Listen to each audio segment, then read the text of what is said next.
আলোচনা করব। একটি কথা হয়তো কেউ অস্বীকার করবে না যে আমাদের সবার জীবনেই কিছু না কিছু, কোনো না কোনো দুঃখ রয়েছে, রয়েছে কি না? দুঃখ আছে তো সবার। আমরা এই জগতে যারা এসেছি সবাই কোনো না কোনো ভাবে কোনো না কোনো দুঃখ আমরা ভোগ করেছি। কেউ তন দুঃখী, কেউ মন দুঃখী, কেউ শারীরিকভাবে দুঃখ পাচ্ছি, কেউ মানসিকভাবে দুঃখ পাচ্ছি। শারীরিক দুঃখটা কারো জ্বর, সর্দি, কাশি, pressure, high pressure, diabetes, paralysis, gastric, ulcer, cancer, বিভিন্ন রোগে আক্রান্ত হয়ে ভোগ করছে। কারো আর্থিক অনটনের কারণে কষ্ট পাচ্ছে, দুঃখ পাচ্ছে, টাকা পয়সার অভাব। কারো টাকা পয়সার অভাব নেই কিন্তু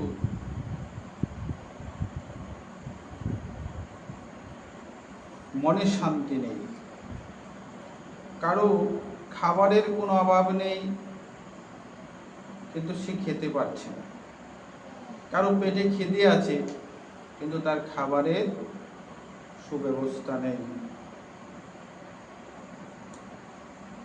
অনেক রকমের খাবার আছে, সুস্বাদু খাবার, তথাকথিত ভালো ভালো খাবার, কিন্তু ডাক্তার বলেছে যে তুমি 3 বেলা অন্ন পেতে পারবে না, তোমাকে একবেলা 2 কাপ অন্ন পেতে হবে। দুপুরে সকালে একটা রুটি পাবে, রাতে একটা রুটি পাবে। তাহলে খাবার অনেকগুলো রয়েছে, অনেক খাবার রয়েছে, সুস্বাদু খাবার রয়েছে, কিন্তু সে সেটা খেতে পারছে না, নিষেধ রয়েছে, খেলে ক্ষতি হবে। দুঃখ কিনা?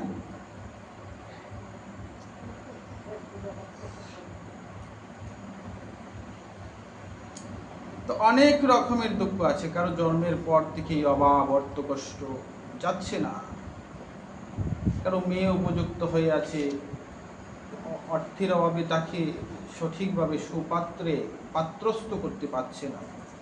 কারো স্বামী কুপথে চলাফেরা করে মর্জি মেজাজ ভালো না, কষ্ট পাচ্ছে। কারো স্ত্রী কথা শুনে না, কষ্ট পাচ্ছে, অশান্তি। কেউ সুখের আশায় ছেলেকে বিয়ে করিয়েছে, বৌমা ঘরে এনেছে, কিন্তু বৌমা পড়েছে বিষম, একবারে বিষম রকমের ডিজিটাল বৌমা। তো একেবারে শ্বশুর শাশুড়িকে সম্মান করে না, যত্ন করে না। বৌমা এনেছে সুখের জন্য, আরো দুঃখ বেড়েছে। কি করছে? যে আগে যা করতাম এখন আরো তার থেকে বেশি করতে হয়। আর এখনকার ডিজিটাল বৌমারা বসে বসে ঘরে কি করে? জাদুর বাক্স, জাদুর বক্স, মোবাইল টিপাটিপি করে। কিছু বলতে গেলেই আবার বিবাদে লেগে যায়।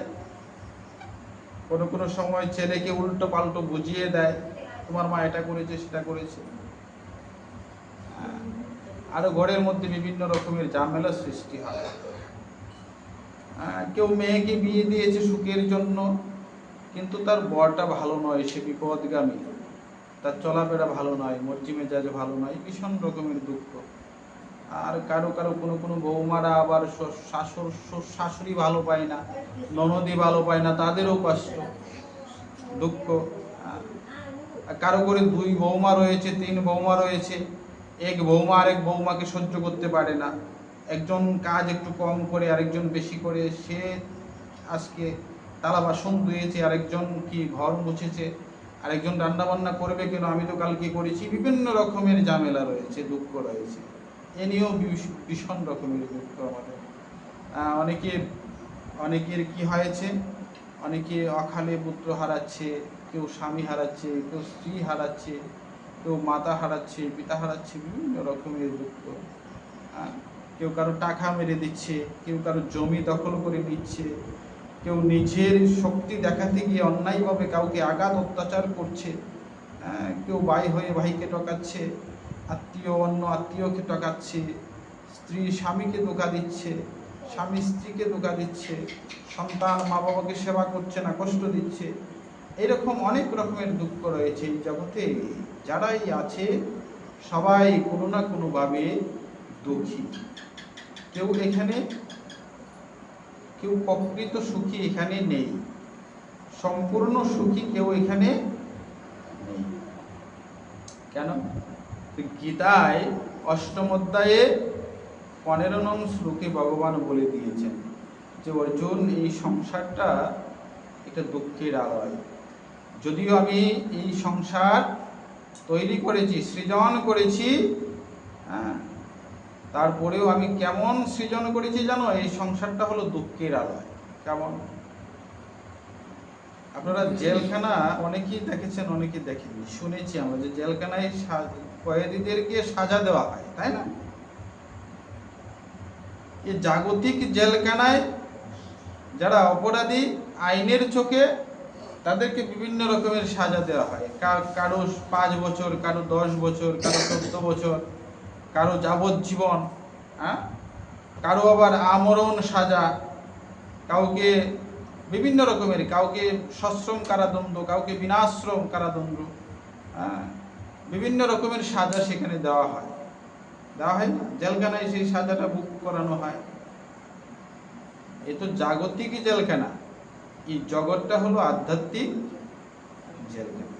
আমরা অন্যান্য জন্মে, পূর্বজন্মে যে কর্ম করেছি সেই কর্মের ফল অনুযায়ী আমরা এখানে বিভিন্ন জন বিভিন্ন রকমের সাজা ভোগ করছি। তাহলে একটু চিন্তা করুন, কেউ ধনী, কেউ গরিব, কেউ খাটো, কেউ লম্বা, কেউ বেটে, কেউ শক্তিশালী, কেউ একটু দুর্বল, কেউ খেতে পারে বেশি, কেউ খেতে পারে কম, হ্যাঁ, কারো ঘরে একটু সুখ বেশি, কারো ঘরে একটু কম, কারো টাকা বেশি, কারো কম, কেউ জন্মের পর থেকেই ধনী, কেউ সারা জীবন দুঃখ পুরায় না, গরিব, জন্ম থেকেই গরিব। কেন এরকম? কেন? বললে তো আমরা সবাই একরকম থাকতাম, এক সমান থাকতাম, তাই না? আমরাও এখানে কি করতে? সাজা ভোগ করতে এসেছি। সেজন্য এক একজনকে এক এক রকমের সাজা দিচ্ছে, তাই তো? ভগবান বলছে এই জগৎটা আমি সৃষ্টি করেছি। এটা হলো কি? দুঃখালয়ম অশাশ্বতম। বলছে সাগরে যেমন জল আর জল থাকে, সাগর জলে পূর্ণ থাকে, হ্যাঁ, এই জগৎটাও হলো দুঃখে পরিপূর্ণ। এখানে চিরস্থায়ী সুখ নেই। এখন সুখ পেয়েছেন, আবার কিছুক্ষণ পরেই দেখবেন দুঃখ চলে এসেছে। এখন সুখ পাচ্ছি, একদিন সুখী ছিলাম, খুব আনন্দে ছিলাম, পরের দিন ঘুম থেকে উঠে কোনো না কোনো দুঃখ হাজির হয়ে গেছে, কোনো না কোনো খারাপ সংবাদ শুনে ফেলেছেন, মনটা খারাপ হয়ে গেছে, কারোর সঙ্গে বিবাদ বেঁধে গেল, মনের সকল শান্তি সুখ নষ্ট হয়ে গেছে। আর আরেকটা অশান্তি হলো, আমাদের দুঃখ হলো এই শরীর। শরীরটা কি বলছে? শরীরম বেদি মন্দিরম শতসন্ধি জড়চরম। শরীরম বেদি মন্দিরম, শরীর হলো রোগ বেদির ঘর, মন্দির। অর্থাৎ যার শরীর রয়েছে তার কোনো না কোনো রোগ রয়েছে, কোনো না কোনো বেদি তার থাকবেই। যার শরীর আছে কোনো না কোনো বেদি তার থাকবেই। শরীর বেদি শূন্য নয়। অনেকে দেখবেন সুস্থ আছে, হঠাৎ করে কোনো একটা বেদি হয়ে চলে গেছে, তার বেদিটা লুকায়িত ছিল, সে যখন প্রকাশ পেয়েছে তখন আর থাকতে পারেনি। খুব সুস্থ মানুষ, তাকে পরীক্ষা নিরীক্ষা করলে, এখন তো অনেক রকমের ডায়াগনোসিস বের হয়েছে, পরীক্ষা বের হয়েছে, প্যাথোলজি, আলট্রাসোনোগ্রাফি, তারপর সিটি স্ক্যান, এমআরআই, বিভিন্ন রকমের পরীক্ষা নিরীক্ষা বের হয়েছে। পরীক্ষা নিরীক্ষা সুস্থ মানুষকে করলেও দেখবেন তার কোনো না কোনো একটা ত্রুটি বিচ্যুতি কম বেশি রয়েছে। কারণ কি বলেছে? শরীরম বেদি মন্দিরম, শরীর মানে তার কিছু না কিছু রোগ, কোনো না কোনো রোগ থাকবেই। তাহলে এই আমাদের শরীরটা হলো রোগের ঘর। এই জগতে যারা এই পঞ্চভৌতিক রক্ত মাংসের দেহ নিয়ে এসেছেন তাদের কোনো না কোনো রোগ থাকবেই, কারণ শরীর হলো বেদির ঘর। আমাদের চারদিকে জ্বালা যন্ত্রণা দুঃখের আগুন লেগে আছে, আর আমরা সেই আগুনে দহন হচ্ছি। তাহলে এই দুঃখ থেকে বাঁচার উপায় কি, কিভাবে সেই দুঃখ থেকে আমরা নিবৃত্তি পাব এবং সুখের আলোয় যেতে পারব, শান্তির আলোয় যেতে পারব, বা এই জগতে দেখেও এরকম দুঃখের মধ্যে দেখেও আমরা কিভাবে সুখে থাকতে পারি, মানে শান্তিতে থাকতে পারি। দুঃখের মধ্যে থেকেও কি শান্তিতে থাকা যায়? হ্যাঁ, থাকা যায়। জলের মধ্যে পদ্মপত্র যেমন ভেসে থাকে, জলে আছে কিন্তু তার গায়ে জল লাগে। বলছে এমন ভাবে দুঃখের মধ্যে দেখেও শান্তিতে দেখা যায়। কিভাবে?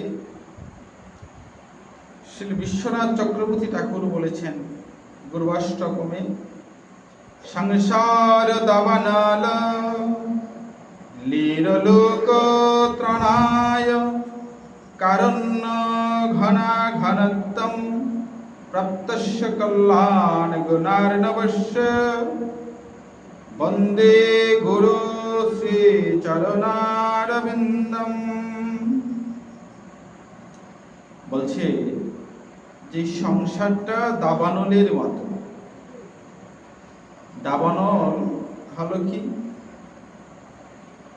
আপনারা নিশ্চয়ই শুনেছেন, বিভিন্ন বড় বড় জঙ্গলও রয়েছে, আমাজন এর মধ্যে অন্যতম। তো এরকম জঙ্গলগুলোতে অনেক সময় আগুন লেগে যায়, জঙ্গলে আগুন লেগে যায়, তাকে দাবানল বলে। তো দাবানল যখন জ্বলতে থাকে, এর মধ্যে যেই পশু পাখি বা পশুরা রয়েছে, জীব রয়েছে, তাদেরকে সেই দাবানলে পুড়ে মরতে হয়। তারা তো বেরোতে পারে না, চারদিক থেকে লেগে গেলে কোথায় যাবে? তো সেই আগুন কেউ ইচ্ছে করে লাগায় না, দাবানলের আগুনটা ইচ্ছে করে লাগায় না, সেটা আপনা আপনি লেগে যায়। আর সেই আগুনটা কোনো ফায়ার ব্রিগেড দ্বারাও নেভানো সম্ভব নয়। এখন হয়তো বা অনেক পদ্ধতি বের হয়েছে, এরকম উড়োজাহাজ বের হয়েছে, যার মধ্যে অনেক টন পানি একসঙ্গে নিয়ে সেই দাবানলের উপর থেকে ছাড়া হয়। কিন্তু এই আগুন নেভানোর একটা সহজ উপায় রয়েছে। এই জগতেও আমাদের আগুন লেগে আছে, এর নেভানোর একটা খুব উত্তম পদ্ধতি রয়েছে। দাবানলের আগুন যদি নিভিতে হয়, তাহলে অন্য কোনো উপায়ে যখন কাজ করে না, ভরসাটা হলো ভগবানের। যদি ভগবান কৃপা করে আর অঝোর ধারায় বৃষ্টি দিয়ে দেয়, তাহলে দাবানলের আগুনটা খুব সহজেই নিভে যায়। তো এই সংসারে যে আগুন লেগে আছে, কিসের আগুন? সংসারের আগুনটা হলো কাম, ক্রোধ, লোভ, মদ, মোহ, মাৎসর্যের আগুন। কামনা, লোভ, বাসনা, মোহ, এগুলোর জন্যই তো আমরা দুঃখ পাচ্ছি। আসল আগুনটা হলো এই কাম, ক্রোধ, লোভ, মদ, মোহ, মাৎসর্য, এইগুলোর আগুনটা লেগে আছে। তো এই আগুন কেউ বাহিরে থেকে লাগায়নি, সেটা ভিতরে আপনা আপনি লেগেছে, জ্বলছে। এটা বাইরে থেকে কেউ নিভাতেও পারবে না, লেগেছে আপনা আপনি। কেন? বলছে আমাদের কর্মের দ্বারাই সে আগুনটা লেগেছে। দাবানলের আগুন যেমন কেউ নিভাতে পারে না, তেমনি আমাদের জীবনে যে আগুন জ্বলছে, হ্যাঁ, আপনি আমি যত চেষ্টাই করেছি আগুন আমরা কিন্তু নিভাতে পারবো না। কিছু লোক আছে দেখবেন সুখের আশায় তারা দেশ বদলায়, যে দেশ বদলাইলে হয়তো বা সুখ পাবো। অনেকে আছে না, দেশ বদলায়, বাংলাদেশে শান্তি পাচ্ছি না, দেখি অন্য দেশে গিয়ে ওইখানে দেশ ছেড়ে চলে যাব, সেখানে গিয়ে তো শান্তি পাবো। সুখের আশায় দেশ বদলায়।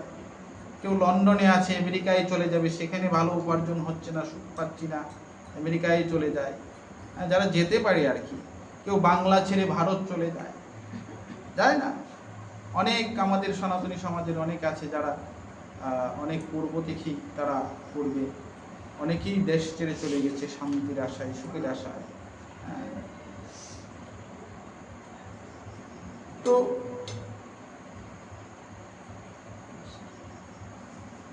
দেশ বদলাতে পারে,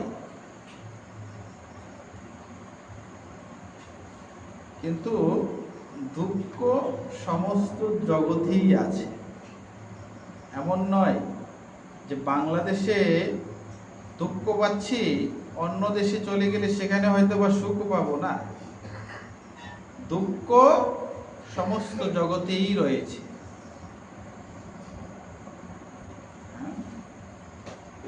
সব জায়গাতেই দুঃখ রয়েছে। বলছিলাম যে দেশ ছেড়ে বিদেশে গেলে ওখানে কি দুঃখ নেই? সব জায়গাতেই দুঃখ ভরা। দুঃখ নামক দাবানলের আগুনে আমরা সবাই পুড়ছি। জন্মের সঙ্গে সঙ্গে আমরা 3 প্রকার দুঃখ সঙ্গে নিয়ে আসি: আদি ভৌতিক, আদি দৈবিক আর আধ্যাত্মিক। এই 3টা দুঃখ আমাদের সঙ্গে পিছন পিছন লেগে থাকে, সেটা জন্মের পর থেকেই আমরা সঙ্গে নিয়ে আসি। তো এই জগতে আমরা কেউ কিন্তু দুঃখ চাই না, সবাই সুখে থাকতে পারে চাই, সুখের আশা করি, সুখের জন্য ছুটে বেড়াই, সবাই সুখ পাওয়ার জন্য ছুটছি, কেউ দুঃখ পেতে চাই না। জগতে যারাই যে কর্মই করুক, তার পেছনে একটা উদ্দেশ্য থাকে যে এই কর্মটা করলে বা এইভাবে চললে হয়তো বা আমি সুখ পাব। সবাই সব রকমের কর্ম, আমরা যা কর্ম করছি, যা কিছু করছি, সব কিছু সুখের আশায় করছি, তাই না? সুখ পাওয়ার জন্য নয়, সুখের জন্য করছি। কিন্তু নিত্য অনবদ্য যে সুখের আশা আমরা করছি, সেই সুখ কিন্তু আমরা পাচ্ছি না। মনে হচ্ছে এই বুঝি সুখকে ধরে ফেললাম, এই বুঝি সুখ পেলাম, এই বুঝি পাবো। কেমন করে এটা কাজ করছি, মনে হচ্ছে যে এই কাজটা করতে পারলে হয়তো বা আমি সুখে কিছুদিন সুখে থাকতে পারবো, বা অমুক জায়গা থেকে টাকাটা আসলে বোধহয় এখন আর কোনো অসুবিধা হবে না, সুখ হবে। কিন্তু টাকা আসার সঙ্গে সঙ্গে আরো ঝামেলাও সঙ্গে নিয়ে আসে, তাই না? তো আমরা সুখের আশায় আশায় জীবন কাটিয়ে দিচ্ছি, পার করে দিচ্ছি, কিন্তু প্রকৃত সুখ কিন্তু আমরা কেউ, নিত্য অনবদ্য সুখ, প্রতিদিন সুখ, নিত্য সুখ, সেটা আমরা কেউ পাচ্ছি না। পাচ্ছি কি? সুখে দুঃখে আমাদের জীবন যাচ্ছে, সুখ পাচ্ছি ক্ষণিকের জন্য। এখন সুখ আছে, একটু পরেই একটা সংবাদ শুনলাম, যে শ্যামলীর মার জ্বর হয়েছে, সুখ চলে গেল, তাই না? তো সুখটা নিত্য নয়, অনিত্য সুখ। তো এই নিত্য অনবদ্য মানে নিত্য সুখের আশায় আমরা জীবন ধীরে ধীরে কাটিয়ে দিচ্ছি, কিন্তু সুখ পাচ্ছি না। এটা কেমন? মরুভূমি অঞ্চলে, যেখানে মরুভূমি আছে, সেই এলাকায় বালির উপর দিয়ে হাঁটা খুব মুশকিল হয়। কোনো ভারী জিনিস নিয়ে যেতে হলে আমরা খুব সহজে এই শক্ত মাটির উপরে, আমাদের যে মাটি রয়েছে, সেই মাটির উপরে আমরা কোনো 10 কেজি 20 কেজি ওজনের কোনো জিনিসপত্র যেমন সহজে বহন করে নিয়ে যেতে পারি, সেটা মরুভূমি অঞ্চলে নেওয়া যায় না। কারণ কি? বালির মধ্যে পা দেবে যায়। সেজন্য তারা বাড়ি বোঝা বহন করার জন্য একটা জীবকে তারা পোষে, সেটা হলো আমরা যেটাকে গাদা বলি। তো গাদার পিঠে, মরুভূমি অঞ্চলে গাদা পালন পোষণ করা হয়। এই জন্য মরুভূমিতে যে গাছগাছালি হয় সেটা তার আহার্য গাছগাছালি, সে বেঁচে থাকতে পারে মরুভূমির সেই উত্তাপ পরিবেশেও বেঁচে থাকতে পারে, অল্প জল পেয়ে আর শুকনো ঘাস খেয়ে সে বেঁচে থাকতে পারে। এটা হলো একটা বিষয়। দ্বিতীয়টা হলো তার পিঠে বোঝা চাপিয়ে দিলে সে গন্তব্যে নিয়ে পৌঁছাতে পারে। তো গাধা তো গাধাই হয়, পিঠে যখন ওই গাধার মালিক বোঝা চাপিয়ে দেয়, তা গাধা তো আমরা বলি না গাধা তুই একটা গাধা, এরকম অনেকে বলে না, ইয়ে করে অনেককে বলে, কারণ যে একটু অলস হয় তাকে এরকম আমরা বলে থাকি। তো ওই গাধাও আসলেই অলস হয়, তার পিঠে বোঝা চাপানো হলে সে হাঁটতে চায় না। তখন তাকে গাধার মালিক কি করে, তাকে কিছু লোভ দেখায়। কি করে? গাধা গাজর খুব পছন্দ করে। কি পছন্দ করে? গাজর। তো গাধার মালিক কি করে, একটা লাঠি নেয়, লাঠিটার এক মাথায় একটা রশি বেঁধে আর রশিটার মধ্যে একটা গাজর এরকম বেঁধে দেয়, ঝুলিয়ে দেয়, আর লাঠিটা ওই গাধার উপরে মাথার উপর দিয়ে আর পিছনে পিঠের মধ্যে একবারে পেট ভের দিয়ে খুব সুন্দর করে লাঠিটা বেঁধে দেয়, আর লাঠিটার সামনে এরকম গাজরটা ঝুলে থাকে। গাজরটা কোথায় ঝুলে থাকে? একেবারে গাধার মুখের সামনে। গাধা দেখছে কি, যে আর একটু এগুলেই আমি গাজরটাকে, মানে গাজরের যে স্বাদটা আস্বাদন করতে পারবো, এই সুখটা আমি পেতে পারবো, তাই না? এখন ওই গাজরের লোভে গাধা সামনে এগোতে থাকে, এই বুঝি গাজরটাকে ধরলাম, এই বুঝি ধরলাম। কিন্তু গাধা যত সামনে যায়, গাধা যতই সামনে যায় গাজরটাও ততই সামনে যেতে থাকে। যতটুকু দূরে গাধা যায় গাজরও তার সঙ্গে সঙ্গে সামনে চলে যাচ্ছে। সে আর ধরতে, গাজরটা কি আর ধরতে পারে না। গাজরের আশায় আশায়, অর্থাৎ সুখের আশায় আশায় গন্তব্যে চলে যায়, কিন্তু গাজর আর সে খেতে। ভিতরে চলে আসুন, ভিতরে চলে আসুন, বাবারা একটু সামনে চলে আসুন, আর একটু সামনে চলে আসুন।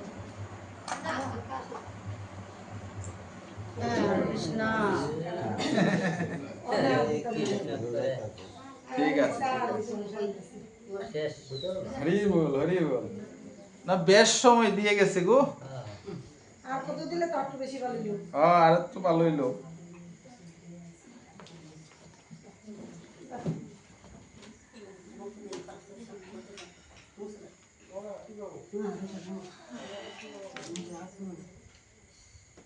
ঘুমতে মানুষ আছে পাথর গান আছে একটা খাম পড়ছে, সম্মান করছে।